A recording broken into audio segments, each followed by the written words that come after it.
akan memaafkanmu jika kamu mau menikahi putri saya. Lalu belalang pun menjawab, baiklah semut, aku berjanji untuk tidak bermalas-malasan lagi. Terima kasih. Memang aku di kelas biasa-biasa saja, tiap hari aku hanya main, tapi Kenapa ada apel di sungai ini? kemudian teleponku tiba-tiba berbunyi. Setelah itu dia jalan pelan hingga dia sampai ke garis finish. Ada apa, Nak? Walaupun mempunyai ide buruk, dia ingin berpura-pura ada serigala di sana. Sesampainya dia di rumah kakek tua tersebut, dia pun menghampiri kakek tua tersebut. Dan kesel sama si tikus dan ingin memakan si tikus. Wahai Umar bin Khattab, rumah saya dihancurkan, rumah saya digusur oleh pimpinan yang dimiliki oleh kawasan tersebut. Dan bertanya, wahai Bapak, boleh saya tahu Bapak sedang mencari apa? Tanya, kura-kura, apakah ini semua hasil kerja kerasmu? Lalu kura-kura menjawab, ya. Syarat apa, Kek? Saya akan memenuhi persyaratan itu asalkan kakek pun berjalan. Si Bango datanglah ke tempat si serigala ini, ke rumah serigala. Ibu, saya izin keluar negeri untuk mencari pekerjaan karena ibu tidak. Di sana, Bu Guru bertanya kepada Udin, Udin, kenapa kamu terlihat murung?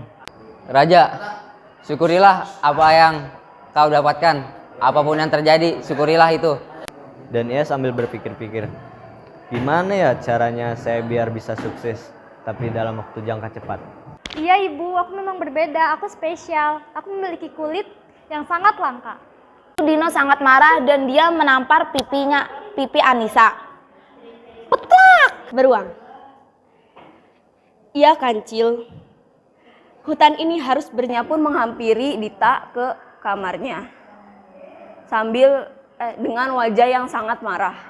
Dita, kamu dasar anak yang nakal. Mereka itu bodoh, tak mungkin mereka bisa naik ke atas ke sini, pikir si kambing tersebut. Tapi saya telah menemukan caranya. Apa ini? Sebuah botol. Ibu mah, jadi orang santai aja, Bu. Kita harus memperbanyak makan. Yang penting perut kenyang, nanti aku juga belajar. Serigala tersebut. Mana ada serigala. Hahaha, kalian tertipu, itu hanya leluconku saja.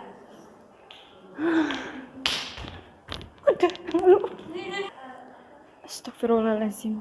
Ya Allah. I just wanna wear. That's my clothes. Where's my clothes? Ayah, bukankah aku lebih tua? Aku yang lebih pantas daripada dia. Mengapa dia yang dipilih untuk menjadi... Sudah 2 bulan? Benar. Karena setiap 2 bulan, manggisku selalu berbuah. Pokoknya dia bingung. Dan dia segera mencari-cari akal dengan cara dia mengambil buah kelapa. Master itu berkata, mengapa kamu tetap senang walaupun aku telah mengganti emasmu menjadi...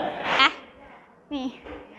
1, 2, 3... 4, 5. Membuat kawanan para gajah itu menyerah hingga jatuh dan tertidur terguling-guling. Di mana aku?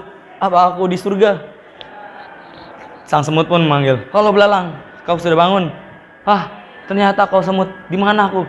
Keluar kota karena ada sebuah studi yang ingin meneliti tentang tikus-tikus ini. Sangat kencang sampai dia lupa. Itu menjawab, oh, saya pelatih dari camp gajah ini. Kenapa bisa? Iya, karena kami di sini untuk bertahan hidup. Bismillahirrahmanirrahim. Bismillahirrahmanirrahim. Assalamualaikum Merdeka. Perkenalkan, nama saya Mutia Nurwahida dan teman saya Alia Sofia. Di sini saya akan membawakan cerita yang berjudul Dinding Besi untuk Makhluk Aneh. Pada zaman dahulu, tepatnya 6 abad ke-6 sebelum Masehi, hiduplah seorang raja yang luhur budinya. Dia memimpin rakyatnya dengan adil dan bijaksana. dan juga mengajak rakyatnya untuk masuk Islam. Dialah Raja Zulkarnain yang tegas dan bijaksana. Beliau memimpin dari Laut Aegean sampai Sungai Indus. Suatu ketika, Raja Zulkarnain dan beserta pasukannya menumpas kejahatan untuk menaklukkan Iran bagian timur. Tepatnya di Gunung Kaukasus, saat sedang menumpas kejahatan tersebut, Raja Zulkarnain beserta pasukannya bertemu dengan sosok makhluk aneh, mirip dengan manusia tetapi memakan manusia. Merekalah Ya'juj dan Ma'juj. Mendengar kedatangan Raja Zulkarnain beserta pasukannya, masyarakat pun sangat gembira. Dan salah satu dari mereka meminta bantuan kepada Raja Zulkarnain. "Wahai Baginda, bolehkah kami meminta tolong? Apa yang bisa saya bantu, wahai rakyat?" Dia pun menceritakan tentang sosok makhluk aneh yang memakan manusia, tumbuhan, dan juga hewan.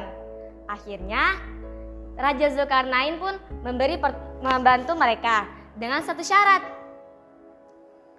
"Baiklah, saya akan membantu kalian, tapi dengan satu syarat."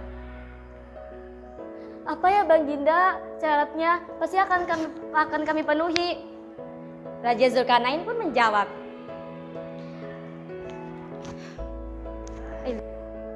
"Syaratnya, masyarakat sekalian harus menganut agama yang dianut oleh saya." Rakyat itu pun menjawab, "Baik ya Baginda, kami akan menganut agama yang Baginda anut."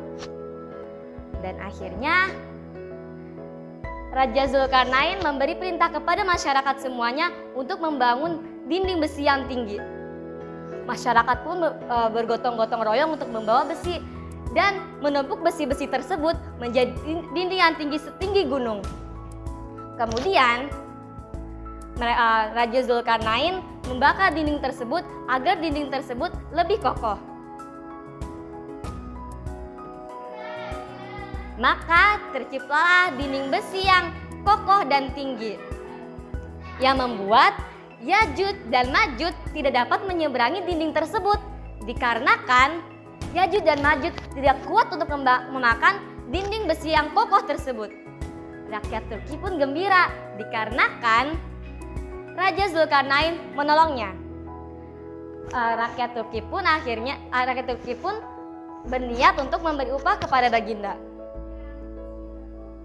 "Wahai Baginda, terimalah upah dari kami. Maaf, hanya ini yang dapat saya berikan kepada Baginda." Raja Zulkarnain pun menjawab, "Tembok ini adalah rahmat dari Allah. Jadi kan tidak perlu memberi upah kepada saya. Bersyukurlah kepada Allah. Niscaya Allah akan memberi kenikmatan yang lebih kepada kalian." Akhirnya rakyat Turki pun masuk Islam bersama-sama dikarenakan kebaikan hati sang Raja Zulkarnain. Ketahuilah bahwa dinding besi ini suatu saat akan roboh. Kapan robohnya? Ketika manusia sudah tidak ada lagi yang mau menyembah Allah dan manusia sudah banyak menyeleweng dari agama Islam, maka Ya'juj dan Ma'juj akan dapat keluar dari dinding tersebut. Dan untuk sekarang, dinding tersebut sudah bolong sebesar ini, yang bisa suatu saat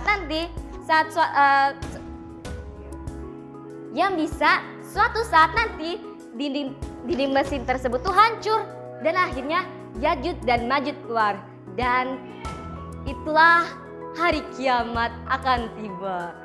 Sekian dari saya.